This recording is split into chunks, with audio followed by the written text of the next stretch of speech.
মানিক মিয়ার বউ চলে গিয়েছে তার ছোট বাচ্চাকে রেখে। মানিক মিয়া বলেছে তার মাকে সহ্য করতে না পেরে তার বউ চলে গেছে, তাকে ছেড়ে তার মাকে কিছু দিলে তার বউ একেবারেই সহ্য করতে পারে না। মানিক মিয়া এবং তার মা একসাথে যখন বসেছিল তখন মানিক মিয়া হুট করেই তার মায়ের হাতে কিছু টাকা দেয়, সেটাই দেখে ফেলে তার বউ। তখনই তাদের মধ্যে এক প্রকার ঝগড়ার সৃষ্টি হয় এবং তার বউ রাগ করে চলে যায়।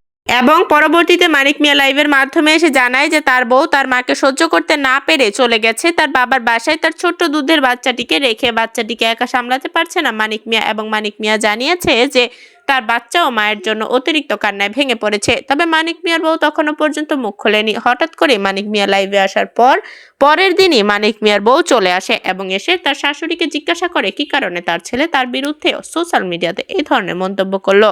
মানিক মিয়ার মা জানিয়েছে যে সে বুঝতে পারেনি, সে তুমি ছোট বাচ্চাকে রেখে চলে গিয়েছিলে, তাই তার মাথা অনেক বেশি গরম হয়ে গিয়েছে। মূলত বাসায় এসে মানিক মিয়ার বউয়ের সাথে তার শাশুড়ির তুমুল ঝগড়া হয়। পরবর্তী পর্যায়ে মানিক মিয়া তার বউকে নিয়ে আলাদা হয়ে যাওয়ার সিদ্ধান্ত নেয়, তার মাকে একা রেখে। বর্তমানে এই সিদ্ধান্তেই উপনীত হয়েছে তারা দুজন।